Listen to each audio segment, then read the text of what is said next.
All right, so the Pixel Fold has been in the lab for testing. I want to say just over 2 weeks at this point. So it's finally time to go ahead and give that follow up. Y'all know how we do: three pros, three cons. Let's get into it. This is the Pixel Fold after 2 weeks.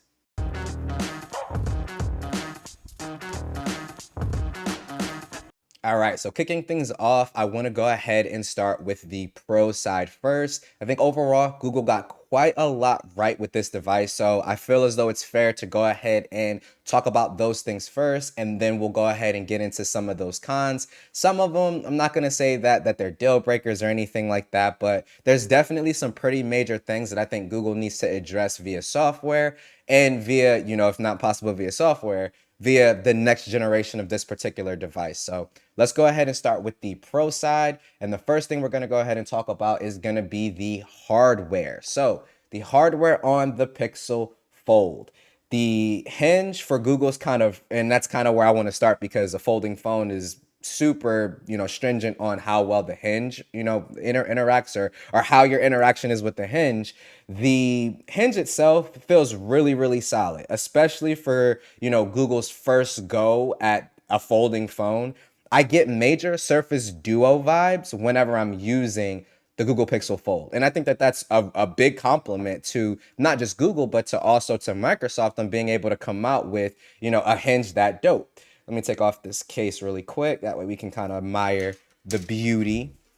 Here's the back. I'm rocking that D brand leather on the back. But like I was saying though, hinge, absolutely magnificent. The only thing that I could really say when it comes to the hinge, I know a lot of people are kind of worried about the whole not folding really, really flat. I've just kind of gotten in the habit of kind of like training myself that as I open it to give it that extra little bit of flex. Now, I never feel as though I'm flexing it too hard to where the device is going to break. I know some people were worried about that. It's just not something that I'm really worried about. And it doesn't, me giving it just that extra little bit of a push doesn't feel weird. It doesn't feel unnatural. It's just muscle memory that I've built when it's come to this particular device. I also love when it comes to how this device operates the tabletop mode. So actually using it in this flex mode slash tabletop mode has been a far better experience than what we get when it comes to like the Z Fold line of foldables, mainly because with this particular aspect ratio, and I'll just bring up a YouTube video here that way you guys can see exactly what that looks like. I always feel with this particular aspect ratio, you're getting kind of that like full view of your video or whatever the case may be. So let me just pull up my last video here, which is the live stream. Let me go ahead and skip ahead so we can be looking at something. All right, so you turn it this way, hit the button there, and then you fold it. You can see it takes up the entirety of that inner display. Whereas like on something like the Z Fold, since it's that shorter and kind of longer aspect ratio, you're getting it to where you're getting some letterboxing on the left and right. So really like how tabletop mode works when it comes to the Pixel Fold. Obviously, it's always going to be better to have that more 16:9 almost aspect ratio when it comes to tabletop than having what the Z Fold currently has. So definitely a big fan of that. Also, when it comes to the design as well, also, I love the fact that when it comes to the Pixel Fold, and I know that this is really, really divisive, and I'm not gonna say that I love bezels. I don't think anyone like naturally loves bezels. But this device tends to feel more of like a function over form. For those that don't know, when it comes to the bezels, the reason why they're so big on the top and bottom is because with Google trying to make the device as thin as they possibly could, a lot of the hinge components they put here in the bottom and in the top cap. So it actually made those little areas quite a bit thicker. And then from Google's perspective, they're like, if we already have to have a bezel that's as big as that little top cap, we might as well make it a little bit bigger and throw in an actual camera that's going to give you some good quality. So like I said, this is more of a function over form, where I've always felt like the Z Fold has always been kind of the form over function, where they care more about how that inner display looks. Now, neither is bad. It's just going to come down to what you prefer in terms of if you want to have that front camera, be usable in a sense of actually being good for taking, for actually taking pictures, or just using it for video calls. I've always felt that the under display camera on the Fold series, since the Fold 4, and I think the Fold 3, they had it too, It's always been good enough for video calls, but not much more than that. It has gotten a little bit better with the Fold 5, but still not something that I would trust and rely upon. So, like I said, when it comes to the overall design, I think Google put in a lot of great work here. Obviously, when we take it over here to the cover display, I feel like Google might have the best cover display of any foldable that I've personally used. That's all of the Z Fold line. I've never missed the Z Fold. Also, the Vivo X Fold, I had that. Pixel Fold is definitely my favorite cover display just because it is a lot wider. Now, that's not to say that I want every manufacturer to follow this particular cover display and kind of roll with this. I'm good with Samsung widening their cover display a little bit, like enough to make two-handed typing comfortable. But the reason that this wider aspect ratio works for the Pixel Fold is because it's not as short. Or, I mean, I'm sorry, it's not as tall, it's shorter. So, with that being said, it works for this device. I don't think I want every device to be quite this wide. But like I said, for the Pixel Fold, it works great. My finger kind of naturally rests right under that camera bar where I'm holding it. So, works out great in that regard. So, overall, in terms of design and hardware, I got to give Google, I would say at least like a B plus, solid A. I know some people are going to harp on the fact that it doesn't naturally open 100%. 180 degrees where other foldables do. Again, I've just gotten used to that. The crease also doesn't feel any more, pronounced or any less pronounced than I would say on the Z Fold. The one thing I will say though is like in direct sunlight, I'm definitely more prone to notice the crease here on the Pixel Fold just because it doesn't get quite as bright. Now, I can still make things out on the screen. I'm not like totally blind when it comes to using indirect sunlight, but I would like for that brightness to be just a little bit better. And I think the main reason for that doesn't really stem from the display. I think the nittage is good enough. It's the actual thermals and performance, but we'll talk about that a little bit later on. So overall, design-wise, I would give Google a solid B plus, maybe even a solid A for what they've done on the hardware side of the Pixel Fold. Pixel Fold 2, for me, in all honesty, in terms of wants, I mean, maybe if it's possible, just slim down the bezels a little bit. Like I said, if it's possible, I'm not really harping and hooping and hollering about it. Also, obviously, make the screen as bright as you possibly can. That's always a good year-over-year upgrade. Other than that, man, I'm pretty sure I would be satisfied with them keeping everything else about the hardware exactly the same. So I'm totally good with that. Hardware as far as the Pixel Fold, great. Not worried about it. Let's go ahead and move into the next category for pros, and that's the cameras. So cameras on the Google Pixel Fold. I kind of made a estimation or a guess, so to speak, where I kind of made mention of if the Pixel Fold could give me 90% in terms of output in camera functionality as the Pixel 7 Pro, I would be satisfied. I think the Pixel Fold gives a little bit more than 90%. I would argue maybe 95. Now, you are missing out on some things in terms of this camera. Things like the wider ultra wide, the 5X isn't exactly the same as what's on the 7 Pro, and it is a little bit weaker. And then obviously the main sensor isn't going to be the same exact one on the Pixel 7 Pro as well, but it is still very capable. I find myself being able to rely comfortably on this camera set, even with having owned and used the Pixel 7 Pro, which is saying quite a bit. I still trust this camera with photos of my kids, pets, family events, all that stuff. And that was something that even with the Z Fold 4, I haven't tested the Z Fold 5 quite enough to see if I would give it that award for consistency just yet. But I would say at least from the Z Fold 4 and back further, none of those cameras ever felt quite consistent enough for me to rely on it 100%. I have no arguments or debates about relying on this 100%. It's very consistent. The point and shoot is obviously fantastic. It's a Pixel. Again, is it going to be as great or as beast as what's being offered on Ultra or Pro devices? No, it's a foldable. From a physics perspective, we can't fit those bigger camera sensors in these thin of phones yet. So once we do, I'm sure Google and many others will go ahead and, add those bigger sensors that we all want and we're all craving. But overall, like I said, besides missing some things like the extra wideness on the ultra wide that gives you macro mode, I want to say cinematic video is also missing. But like I said, aside from a few little modes and features, if you use those, obviously this isn't going to be for you. But just the normal traditional Pixel experience of point and shoot holds up very well with the Pixel Fold. The next and final pro I want to talk about is Google software. And with Google software, a lot of that comes down to the googly features that we've come to know and love. Things like the faster voice dictation, that for whatever reason just continues to be the absolute best and the industry leader. On top of always pretty much, I would say about 95% of the time, getting everything I'm trying to say accurate and on point. I've never really had any issues with the voice dictation. Absolutely love this feature on all of the Pixels.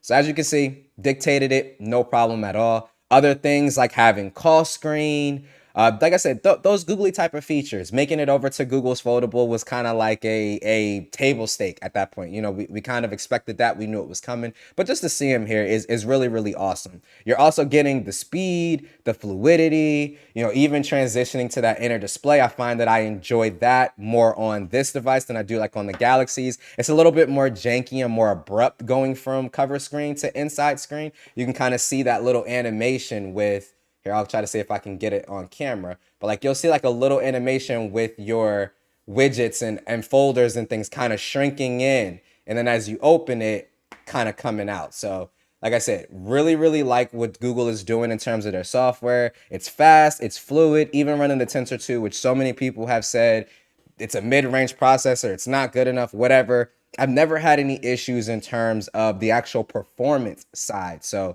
absolutely love the software experience that Google threw on top of it.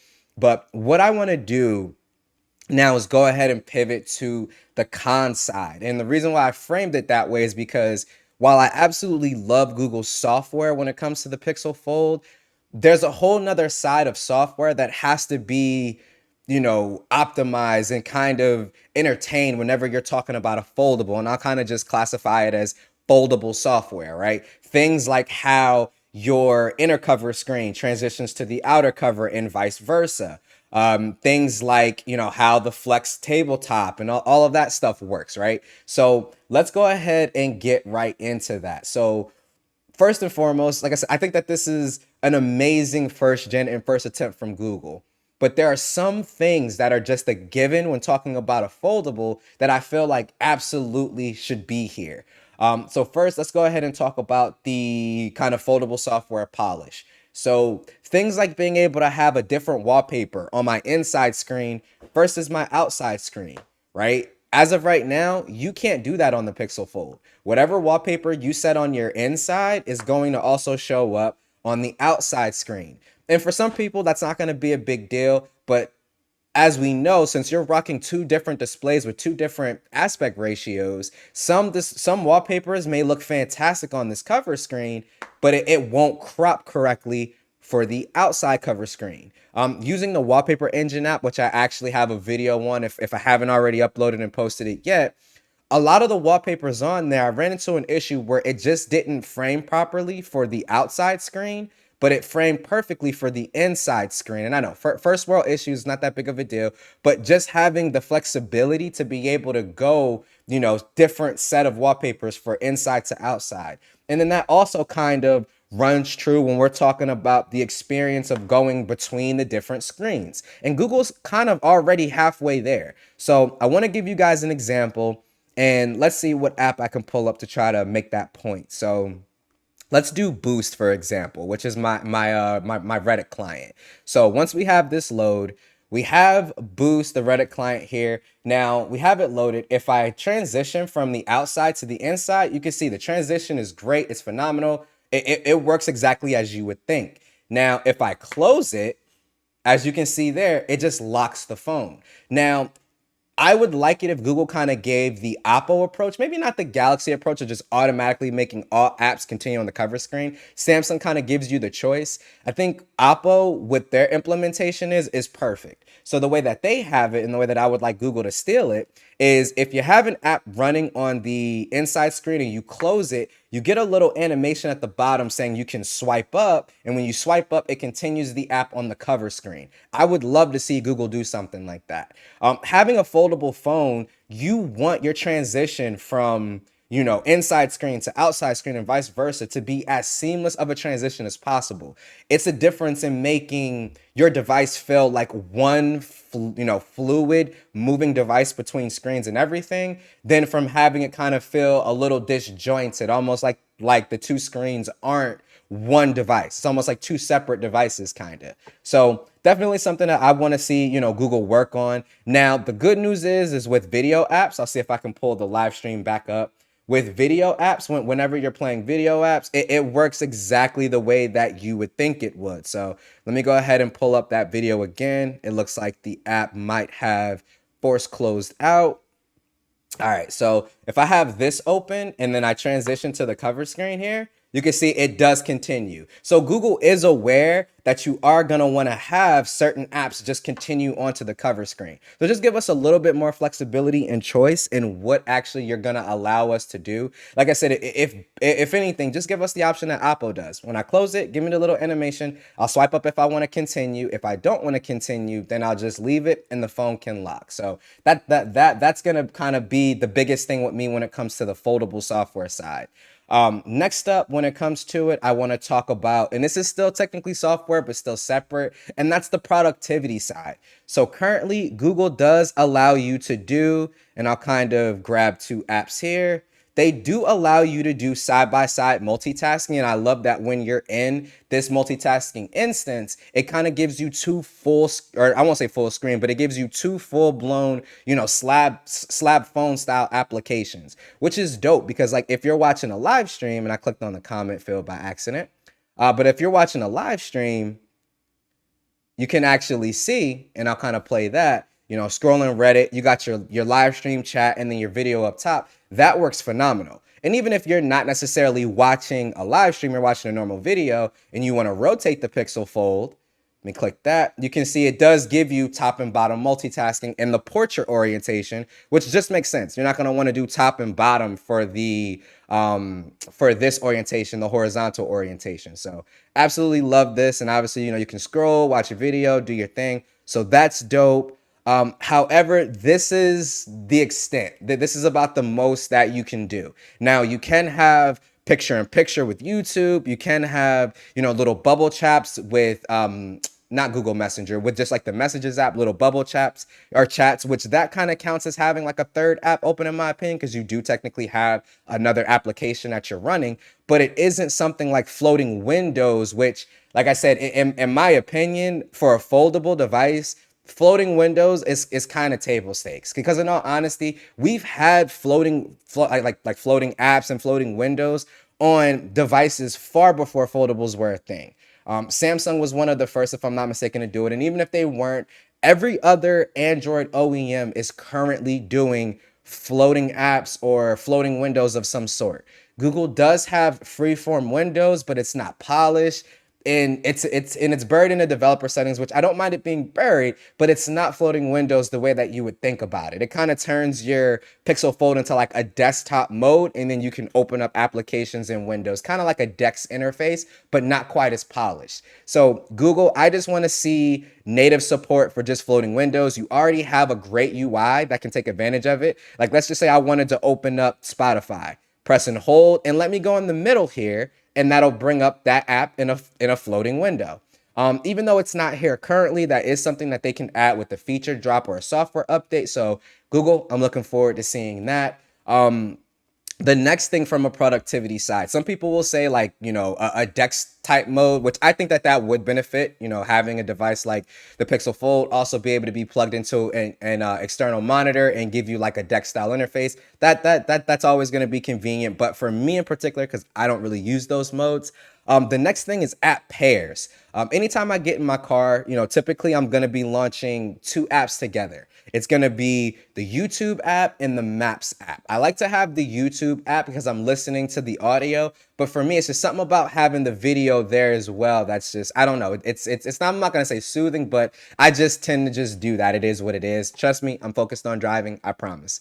But either way, so like I said, I would love to have app pairs, because then I could just launch both of those applications with just one button press, rather than having to set up that multitasking instance every single time. Now, like I said, these all can be added, after the fact with software updates and things like that. But for a foldable phone this far in the game, as far as where we're at with foldable phones, Samsung being on the fifth, Oppo being on their third, Xiaomi being on the third, for where we are, things like floating windows and app pairs are just table stakes. You gotta have that when you come to the table. You have to have that when you come to the table. Now, some people don't use those, right? Like some people don't use that stuff. And for those people, rock on, no issue, no disrespect. It's totally subjective. But for someone like me who sees foldables as a productivity tool when I open it up, like I have an almost 8-inch screen, I want to be able to do as much as possible. Now, I'm not saying I'm going to be sitting here running 3 apps at the same time all the time and things like that, but there are certain instances where being able to run 3 apps at one time has been beneficial for me. Watching a live stream while keeping track of, the NBA finals and still having, not YouTube, Twitter on the other side, or X on the other side, so I can keep track of what people are talking about in the game on Twitter or on X. I keep making that mistake. But either way, like I said, there are some instances where that can be beneficial. But even if they don't want to give that, floating apps are just, I can't tell you how many times I've had 2 apps running, whether I'm watching, YouTube and scrolling Twitter, and my wife like asked me a question about something. I'm like, you know what? Let me look it up. And now I have to, remove Twitter and put Chrome down there when I could just open up a quick little floating window, search what I need to search, and then just dispose of it, and I'm good. So Google, please, when it comes to the software side, we need more of those productivity features. Again, it's not a deal breaker, but it's definitely something that I'm missing a whole lot more than I thought I would, coming from devices like the Z Fold 4, the Z Fold 5, and even from Samsung's S23 Ultra. There shouldn't be a slab style smartphone that feels like a better productivity tool than your 7.6-inch foldable phone. And it's not in saying that the S23 Ultra feels more productive in every sense, but when we're talking about multitasking, on the S23 Ultra, you have floating windows, you have split screen multitasking, you have, app pairs, you have all of those things on a slab style smartphone. So Google, on your 7.6-inch foldable, it definitely needs to be there. It has to be there. So I've gotten off my train about that, my little rant, whatever. Let's go ahead and talk about the final thing, which this one is probably going to be the biggest for most people, and it's going to be the thermal inefficiency of the Tensor processors. We've been talking about this for years at this point. It seems like every time a new Pixel comes out, that's the first thing that people are talking about. And I get it, 100%. I get it. But it kind of goes 2 ways for me, right?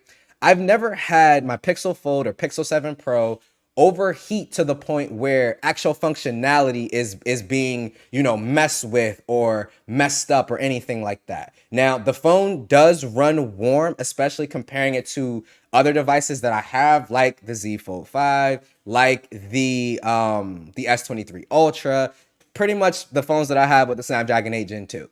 Now, that's not me saying that Google should have just put a Snapdragon 8 Gen 2 in this. I like what they're doing with Tensor. I like the competition. Google obviously has some growing pains to go through and trying to get away from Samsung's fabrication method.